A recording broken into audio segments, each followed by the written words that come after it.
The Democrat civil war is getting uglier by the day. Party members are firing shots at each other, pointing fingers over who is to blame for steering them straight into the woke ditch.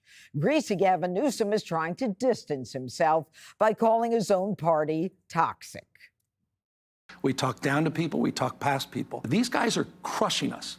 The Democratic brand is toxic right now. The Democratic Party brand is really problematic. With all respect to my colleague from California, is associated with New York and with California, is associated with the educated elites in this country and not anymore with working people in this country. Is the Democratic Party brand toxic right now?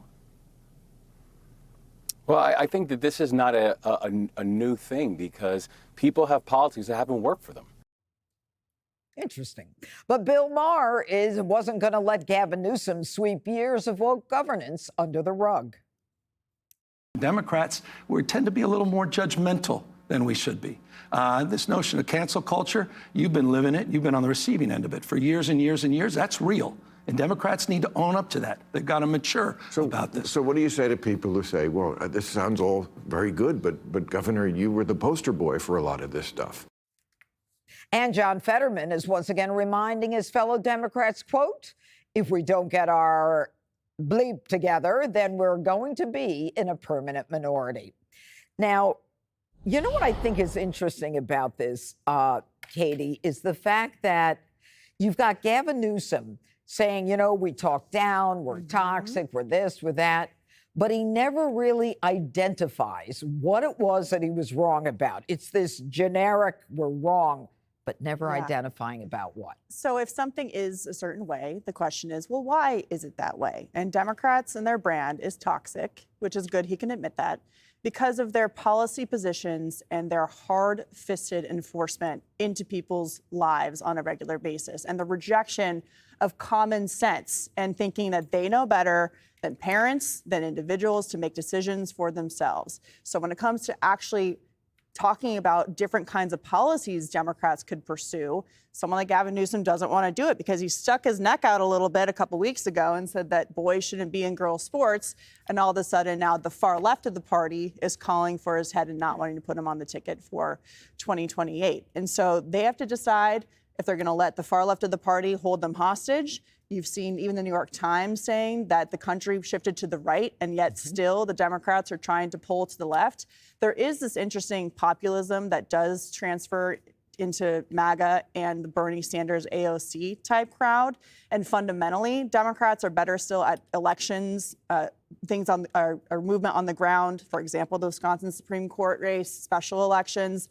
But overall, nationally, the Democratic brand is toxic because of what they believe in and what their policies are. And if they're in this situation where they can't even talk about what they are, they're never going to be able to win those elections nationally. So, Greg, what does it come down to? I mean, the fact that they're not willing to identify what it is that makes them toxic, I mean, is it about toxicity or is it about stupidity?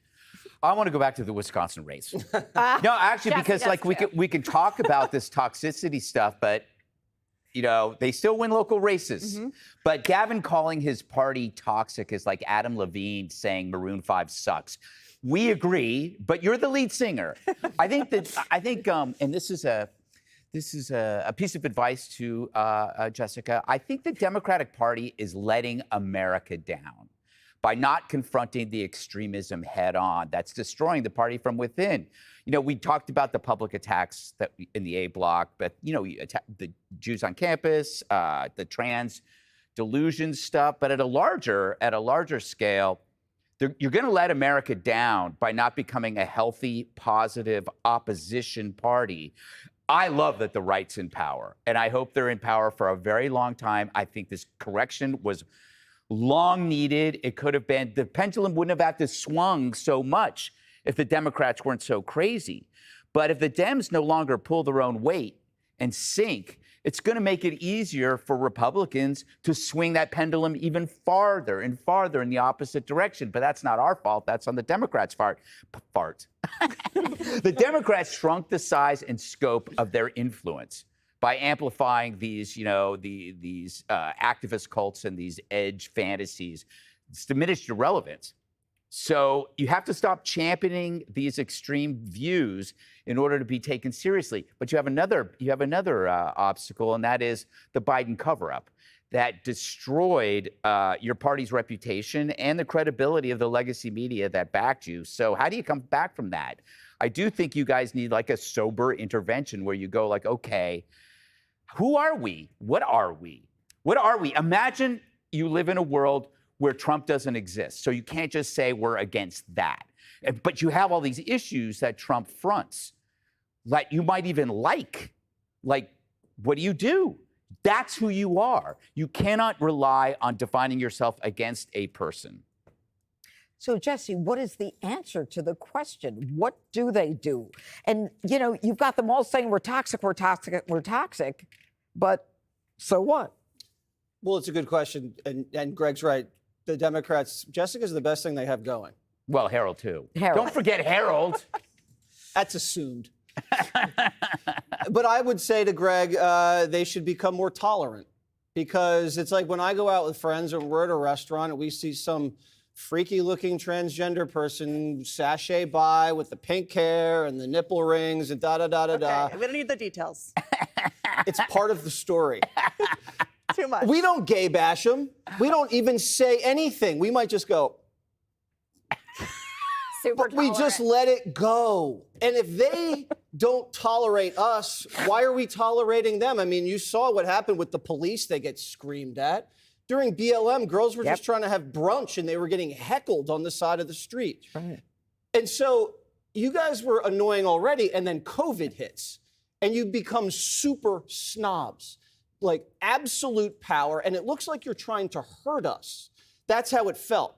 You thought we were dirty, dangerous, and dumb, and you tried to just separate yourselves from the rest of society, and then you just lost respect for the country. I remember it was like last Easter. Biden was celebrating Transgender Day on Easter weekend. Yes. You know, like stuff like that, like the Columbus statue. You didn't even protect it. So people think like, you really hate our country. And then they just became rude. I honestly think it's about manners. You just have to be tolerant of other people. And then it's like, you just became uninteresting. Like, we don't want to even be around you guys because it didn't feel like you were interested in us. Like, you didn't care that these migrants were coming in to take our jobs, or no one could afford any food anymore, or crime was up. So, like, why should we care about you if you're not going to care about us? This is going to take a long time for them to recover. We should never forget what you did. And I will remind the audience every day. Okay, so Jessica, the head of the DNC, this guy Ken Martin, he says that we've got the right message. We just need to connect it with the voters. He doesn't seem like he's changing. It's going to take a little while to. So Jesse was right. No, he was not right about a whole host of things, and him accusing us of being the ones who don't listen, where I'm pretty sure he doesn't even know what gender my children are. Well, he doesn't want to. You have girls. Two. I'm holding up two fingers. He's right. So you were wrong, Jessica. It was close. It was really close. He's like, it's a rebirth moment. And this is normal after a party loses. I would say, though, that if you look at the scoreboard from November, we held on to a lot of really close races in swing states, these Senate seats. And Trump, it was great. He won all 7. But there were races that the Republicans should have been able to win that they didn't. And people like Ruben Gallego overperformed, went even ahead of Kamala Harris, holding Nevada, Wisconsin, and Michigan by a slim majority. We'll see tomorrow there's a special election in a Florida plus 30 seat. If you look at just the early vote, Democrats are doing super well, as usual, outraising, et cetera. But basically what everyone has said was the content of this pretty bold editorial from the New York Times that came out yesterday, where they said Democrats are in denial about 2024, and they had 3 main points.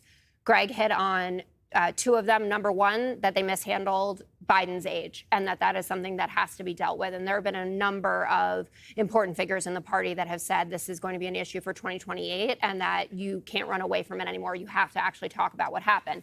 Number 2, that the party has shifted too far from the left to the left from 2017. So Hillary Clinton was a very moderate candidate, and then something changed. And then number 3 has to offer new ideas. And that's the point about a message with, even if it's ideas that are catchy, you know, like no tax on tips and things like that, people that they can kind of sink their teeth into and say, okay, this is something that the party stands for. Don't you think that they really have to do the 80-20 issues and come out and say, yeah, but everyone we basically reject has. the Yeah, that, I mean, listen, when you say that people are outraged about Gavin Newsom, you know, saying that or having Steve Bannon, it's not really true. That's all like fluff online.